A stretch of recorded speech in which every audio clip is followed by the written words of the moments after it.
그 외에 많이 말하는 게 이제 HbA1c, 헤모글로빈 A1C라는 건데 이거는 뭐 당뇨 수치죠, 그죠? 네, 우리가 보통 6.0까지가 정상 상한치가 되고 6.5가 보통 당뇨를 진단하는 기준입니다. 그래서 하지만 이제 6.5로 당뇨를 진단받았다고 하더라도 뭐 바로 당뇨약을 복용할 필요는 없고요.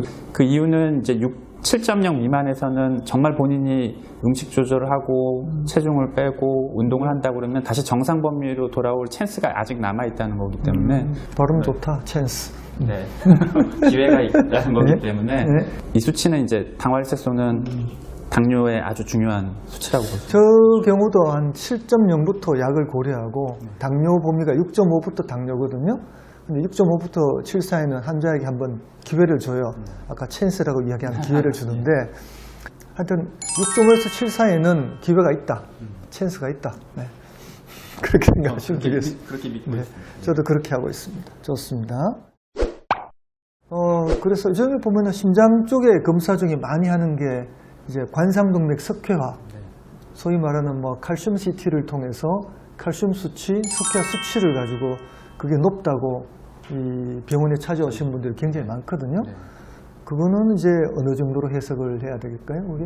그러니까 일단은 그 석회화라는 굉장히 어떻게 보면 생소한 단어를 들어보시고는 굉장히 약간 불안해서 외래를 찾아오시는 경우가 많거든요.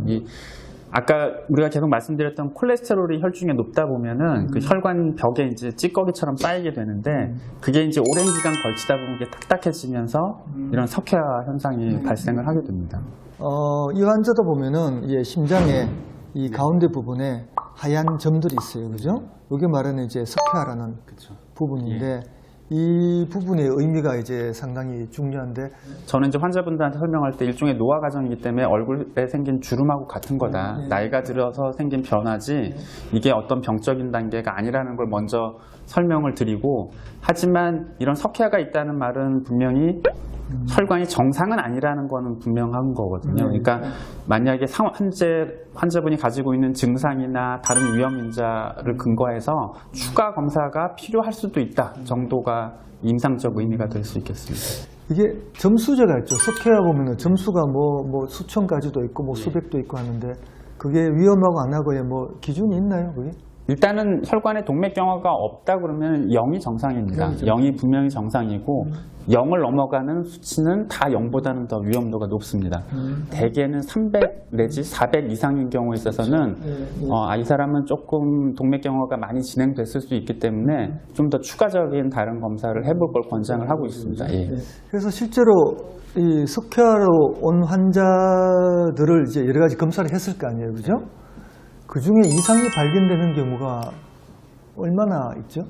제 경험상으로는 10명 중에 1명 내지 2명 정도만이 실질적으로 심장 혈관에 이상이 있는 걸로 나옵니다. 성윤 교수의 개인적인 경험이고 내 경험도 그렇거든요. 이상이 없다는 게 뭐냐면은 이 심장 혈관에 동맥경화가 심해서 그 결과로 심장에 영향을 미치고 위험하고 하는 경우가 10중 1, 2만 있다는 거죠. 굉장히 적습니다.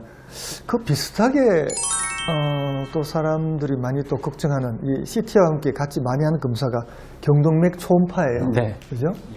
경동맥의 경자는 목이란 뜻입니다. 한글로는 목동맥. 경동맥에 초음파를 해서 동맥경화가 많이 발견되는데 이거 사실 이 경동맥은 머리로 가는 바로 뭐 직방으로 말 써도 되나? 바로 가는 이제 혈관이기 때문에 중풍, 또 뇌졸중이라는 중풍의 원인이 되기 때문에 상당히 좀 고민이 많은데 적어도 임상적으로 의미 있는 협착, 좁아진 거라고 하면은 경동맥 같은 경우에 있어서는 50%를 보통 기준으로 하고 그 정도면은 아까 말씀드렸던 어떤 뭐 당뇨 정도로 생각을 하시면 될 것 같습니다. 예. 그래도 하여튼 뭐 어쨌든 석회화가 있고 동맥경화 있고 목에 뭐 동맥경화 발견되면은 약은 써야 되는 거 아닌가요? 그러니까 그것도 약간 아직은 뭐 좀 더 논란이 있는 부분이라서 최근 가이드라인에는 이렇게 심장혈관이나 목동맥에 이 동맥경화 있으면은 약을 또 적극적으로 쓰라고 특히 유럽의 의사들이 그렇게 얘기하던데 다 믿지는 않는 거 그죠? 네. 미국 쪽은 또 아직은 대규모 연구가 없기 때문에 권장하지 않아서 아직은 논란이 조금 있을 수는 있습니다. 예. 실제로 수술하는 경우도 있죠. 스텐트도 하고 수술하는 경우. 네.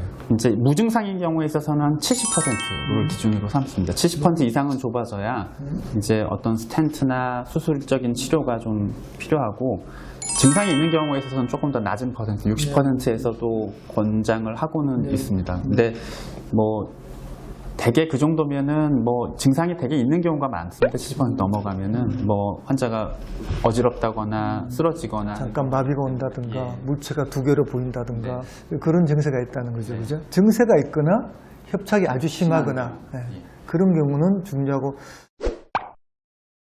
거기에 나오는 이 지표들은 이 방금 송경미 선생이 얘기한 대로 조그마한 이상일 수도 다 보고하게 돼 있거든요. 그래서 건강진단의 방식은 조그마한 이상도 다 보고하고 그거를 이 전문 의사한테 찾아가서 점검을 받아보면은 그 중에 한 뭐 3분의 2, 4분의 3은 뭐 별거 아닌 거고 일부는 이제 이상이 있을 수가 있는 거죠. 그런 정도로 이제 가볍게 생각하시면 되고요. 그래서 그 건강진단하고 난 다음에 설명하시는 선생님의 말씀을 들으시고 그 다음에 어느 과에 가보라 그러면은 가벼운 마음으로 그 병원을 방문해서 그 병에 대해서 좀 살펴보시면 될 것 같아요. 건강진단 너무 걱정하지 말고 극복할 수 있습니다. 그래서 오늘은 여기까지